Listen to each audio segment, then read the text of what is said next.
Hi అన్న. Hello brother. మీ పేరన్నా? రామాంజనేయులు అన్న. ఇప్పుడు ఏపీలో రాజకీయాలు చూస్తే జగన్ వస్తాడా లేకపోతే చంద్రబాబు పవన్ కళ్యాణ్ ఇద్దరు కలిసి వస్తారు?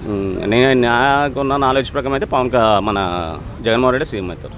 ఎందుకన్నా ఏమన్నా ఇప్పుడు మన ఆంధ్రాలో డెవలప్మెంట్ ఎంత? నేను డెవలప్మెంట్ గురించి మాట్లాడట్లేదు. సంక్షేమ పథకాలు డెవలప్మెంట్ కూడా జరగట్లేదు అంటే నేను చూపిస్తా. నా కాన్స్టిట్యున్సీ నేను చూపిస్తా. నా కాన్స్టిట్యున్సీ గుద్దకల్ కాన్స్టిట్యున్సీ, మాది వై వెంకటరామరెడ్డి. నా కాన్స్టిట్యున్సీ వరకు అయితే డెవలప్ జరిగింది. వేరే కాన్స్టిట్యున్సీ రోడ్లో ప్రాబ్లం అయితే ఉంది. ఇప్పుడు డెవలప్మెంట్ అంటే ఒకటే కాదు కదా, ఇప్పుడు అన్నీ జరిగితే నాకు డెవలప్మెంట్. నేను ఒకటిదా జిందాల్ జమ్మలమడుగులో జిందాల్ 10,000 కోట్లు పెట్టింది కంపెనీ. పోర్టులు డెవలప్ కావట్లేదా? ఎంతో కొంత జరుగుతుంది కదా. కరోనా 2 సంవత్సరాలు కరోనా బాయ్ కదా అన్న. ఇప్పుడు మన ఆంధ్రప్రదేశ్ రాజధాని ఇప్పుడు నేనేమనుకుంటున్నా, యాజ్ ఏ రాయలసీమ పౌరంగా నాకు రాయలసీమ కర్నూలులో కావాలని రాజధాని అనుకుంటున్నా. ఇప్పుడు 10 సంవత్సరాలు అయింది రాష్ట్రం విడిపోయి. 10 సంవత్సరాల్లో మన రాజధాని ఏదో మనకే తెలియదు. దాని గురించి ఏం చెప్తారు? అయితే 2014, 2019 ఉన్నది చంద్రబాబు నాయుడు గారే కదా, పవన్ కళ్యాణ్ అలయన్సే కదా. అలాంటప్పుడు అప్పుడు మరి రాజధాని చేయాలి కదా. మరి 5 సంవత్సరాలు ఎందుకు పట్టలేదు మరి రాజధాని చేయడానికి? 10 సంవత్సరాలు రాలేదు. ఇప్పుడు హైదరాబాద్ రాజధాని 10 సంవత్సరాలు కాలేదు కదా. దీనికి ఒక చరిత్ర ఉంది, ఒక హిస్టారికల్ ప్లేస్ ఇది. అందుకని ఇంత డెవలప్ అయింది. కానీ 10 సంవత్సరాలు 5 సంవత్సరాల్లో డెవలప్ కాదు. అది మేమేమంటున్నాము, యాజ్ ఏ 3 ప్రాంతాలు డెవలప్ కావాలి. ఇప్పుడు రాయలసీమ మన దాంట్లో రాజధాని తీసేస్తానని ఎక్కడ చెప్పట్లేదు జగన్మోహన్ రెడ్డి. రాజధాని అంటే ఏంది? ఇప్పుడు నేను ఉన్న అబ్బాయి ఇక్కడ రాజధాని. ఇప్పుడు నీ సెక్రటరియట్కి ఎందుకు పోతావు చెప్పు? నాకేం అవసరం ఉంది? నాకు గ్రామ సచివాలయాలు ఉన్నాయి. ఇప్పుడు అది పేరవీలు చేసుకునే వాళ్ళకి పనికి వస్తుంది. ఏది ఎగ్జిక్యూటివ్ క్యాపిటల్. శాసనసభను ఆడే పెడతానంటున్నాడు కదా, శాసనసభలు ఆడే నడుస్తాయి కదా.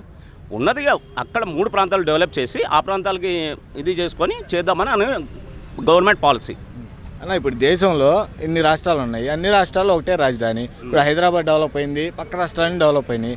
ఆంధ్రప్రదేశ్లో 3 రాజధానులు పెడితే ఎందుకు డెవలప్ అవ్వట్లేదు? అంటే ఇప్పుడే పెట్టిండు కదా గవర్నమెంట్.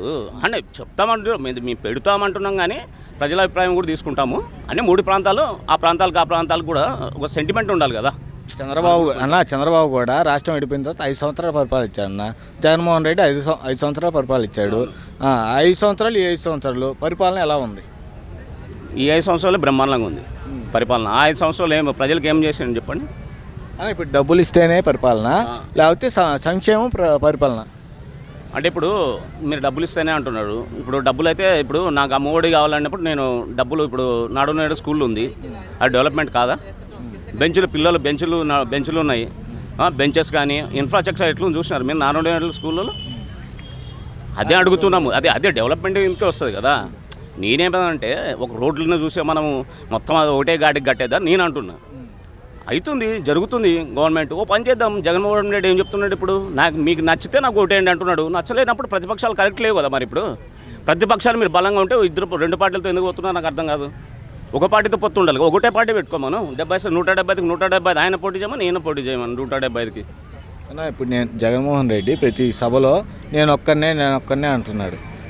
చంద్రబాబు నాయుడు, పవన్ కళ్యాణ్ ఇద్దరు కలిసి పోటీ చేస్తున్నారు. నేను ఒక్కనేలో ఆంతర్యం అంటే ఏం లేదు. అంటే ఒక నాయుడు గేడుకి ఏముంది, నేను ఒక్కనే వస్తున్నాగా మీరు ఒక్కరు రాండి అని అనుకుంటచ్చు. ఇప్పుడు చంద్రబాబు నాయుడు గారు ప్రతిసారి పొత్తులతోనే పోతాడు.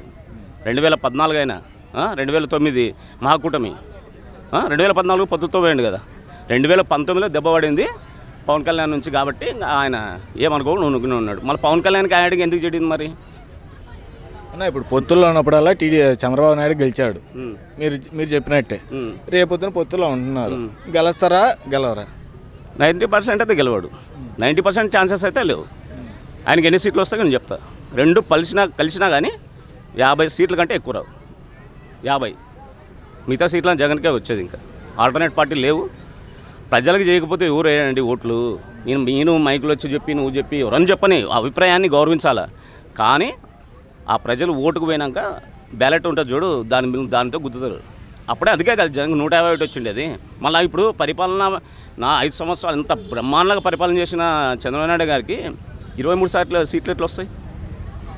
అలా ఇప్పుడు ఇరిగేషన్ మినిస్టర్గా అమ్మటి రాంబాబు గారు ఉన్నారు. మన పోలవరం ఎంత పూర్తయిందంటే మీ సమాధానం?